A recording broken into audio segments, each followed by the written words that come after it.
एक बार की बात है, गर्मी का मौसम था और एक चींटी कड़ी मेहनत से अपने लिए अनाज जुटा रही थी। दरअसल वह सोच रही थी कि धूप तेज हो जाए इससे पहले क्यों न अपना पूरा काम कर लिया जाए। चींटी कई दिनों से इस काम में जुटी थी। वह रोजाना खेत से उठाकर दाने अपने बिल में जमा करती थी। वहीं पास में एक टिड्डी फुदक रहा था।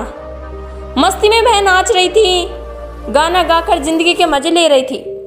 पसीने से तरबड़ चींटी अनाज ढोते ढोते थक चुकी थी।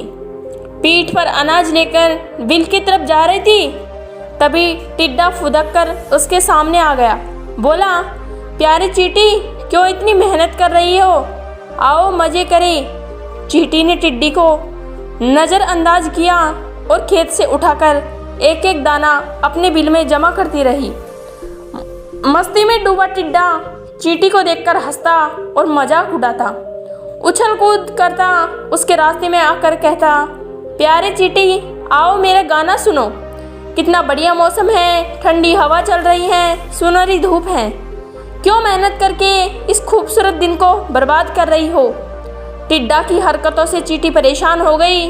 उसने समझाते हुए कहा, सुनो टिड्डा, ठंडा मौसम है, कुछ दिन बाद ही बरसात आने वाली है, तब खूब बर्फ गिरेगी। कहीं भी अनाज नहीं मिलेगा। मेरी सलाह है, अपने खाने का इंतजाम कर लो। धीरे धीरे गर्मी का मौसम खत्म हो गया। मस्ती में डूबे टिड्डे को पता ही नहीं चला कि गर्मी कब खत्म हो गई। बारिश के बाद ठंड आ गई।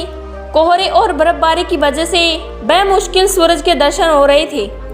टिड्डे ने अपने खाने के लिए बिल्कुल भी अनाज नहीं जुटाया था। हर और बर्फ की मोटी चादर पड़ी थी। भूख से टिड्डा तड़पने लगा। टिड्डे के पास बर्फबारी और ठंड से बचने का इंतजाम नहीं था। तभी उसकी नज़र चींटी पर पड़ी। अपनी बिल में चींटी मज़े से जमा किए हुए अनाज खा रही थी। तब टिड्डे को एहसास हुआ कि समय को बर्बाद करने का फल मिल चुका है। भूख और ठंड से तड़पते हुए टिड्डे फिर चींटी से मदद की। खाने के लिए उसको कुछ अनाज दिए। चींटी ने ठंड से बचने के लिए खूब घास फूस जुटाए थे। उसी से टिड्डे को भी अपना घर बनाने के लिए कहा।